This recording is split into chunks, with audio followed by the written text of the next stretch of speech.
আসসালামু আলাইকুম। আজকের বাংলা নিউজে সবাইকে জানাচ্ছি স্বাগতম। শুরুতে জানাচ্ছি বিশ্ব আলোচিত খবরের সংবাদ শিরোনাম। আজকের বাংলা নিউজের সাথেই থাকুন।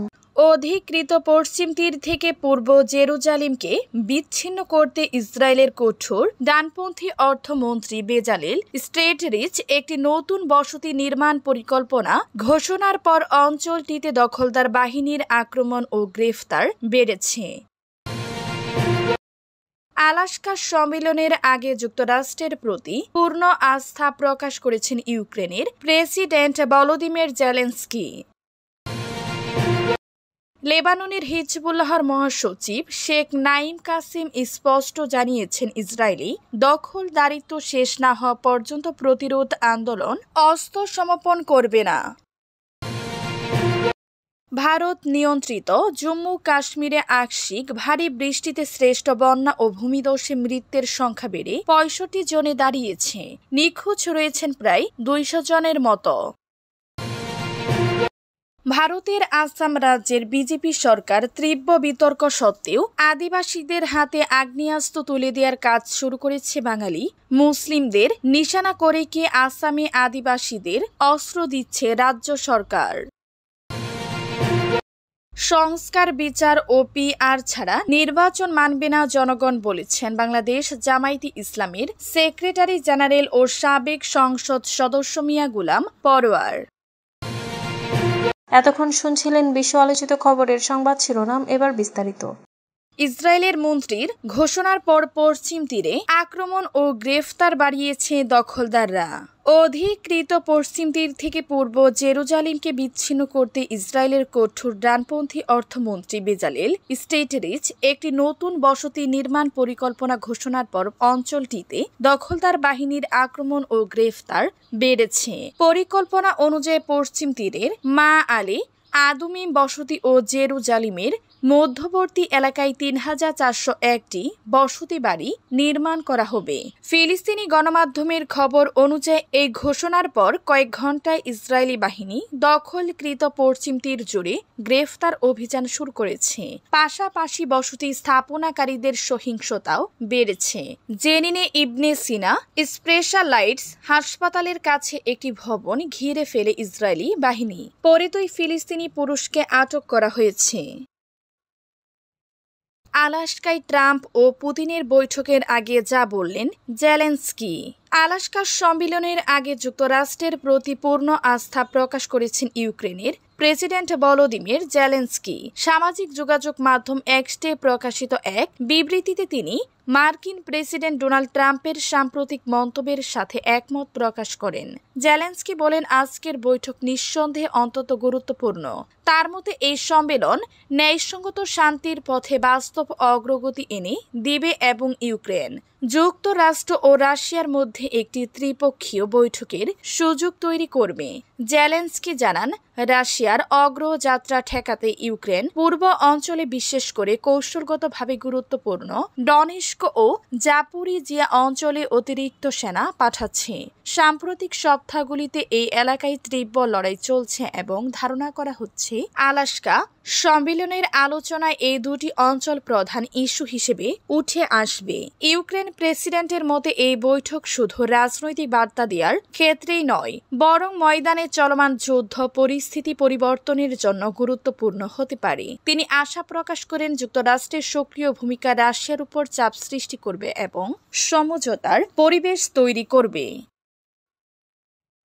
হিজবুল্লাহ অস্ত্র সমর্পণ করবে না জানিয়েছেন নাঈম কাসেম। লেবাননের হিজবুল্লাহর মহাসচিব শেখ নাঈম কাসেম স্পষ্ট জানিয়েছেন, ইসরায়েলি দখলদারিত্ব শেষ না হওয়া পর্যন্ত প্রতিরোধ আন্দোলন অস্ত্র সমর্পণ করবে না। তিনি সতর্ক করে বলেছেন, নিরস্ত্রীকরণে বৈরুত সরকারের সিদ্ধান্ত দেশকে গৃহযুদ্ধের দিকে ঠেলে দিতে পারে। শুক্রবার আর বাইনের উপলক্ষে দেয়া বক্তৃতায় কাসেম বলেন, দখলদারিত্ব ও আগ্রাসন চলমান থাকলেও প্রতিরোধ কখনোই হাত ছেড়ে অস্ত্র ফেলবে না। যুক্তরাষ্ট্র ও ইসরায়েলকে আধুনিক যুগের ইয়াদিত আখ্যা দিয়ে তিনি মিথ্যার বিরুদ্ধে লড়াই চালিয়ে যাওয়ার ঘোষণা দেন।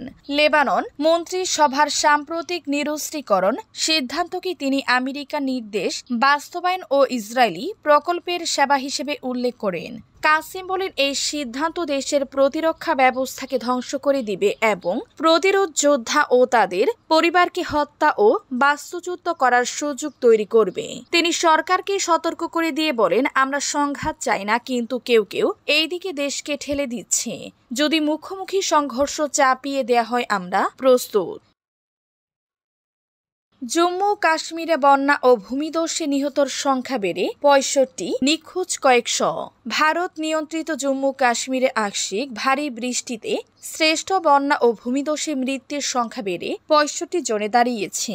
নিখোঁজ রয়েছেন প্রায় ২০০ জনের মতো। বুধবার স্থানীয় সময় সকাল 11:30টার দিকে কিস্তওয়াড় জেলার ৪০টি এলাকায় এই দুর্যোগ ঘটে। দ্বিতীয় দিনের মতো উদ্ধার তৎপরতা চলছে। ৪০টি হিন্দু তীর্থযাত্রীদের জন্য একটি জনপ্রিয় গন্তব্য। বৃষ্টির কারণে পাহাড়ি ঢাল বেয়ে নেমে আসে পানি কাদা। মুহূর্তের মধ্যে রাস্তাগুলো রূপ নেয় প্রবল স্রোতের নদীতে। বেশ কয়েকটি ভবন ও যানবাহন ভেসে যায়। স্থানীয় কর্মকর্তাদের মতে ঘটনাস্থলে বহু তীর্থযাত্রী দুপুরের খাবারের জন্য একটি অস্থায়ী কমিউনিটি কিচেনে জড়ো হয়েছিলেন। রান্নার সহ আশপাশের কাঠামো ভেসে যায়। এর ফলে এক নিরাপত্তা চৌকিও ধ্বংস হয়। ভারতের আবহাওয়া অধিদপ্তর জানিয়েছে এটি প্রবল বৃষ্টিপাতের ক্লাউড ব্লাস্ট কারণে হয়েছে। বাঙালি মুসলিমদের নিশানা করে কি আসামে আদিবাসীদের অস্ত্র দিচ্ছে রাজ্য সরকার? ভারতের আসাম রাজ্যের বিজেপি সরকার তীব্র বিতর্ক সত্ত্বেও গতকাল বৃহস্পতিবার আদিবাসীদের হাতে আগ্নেয়াস্ত্র তুলে দেওয়ার কাজ শুরু করেছে।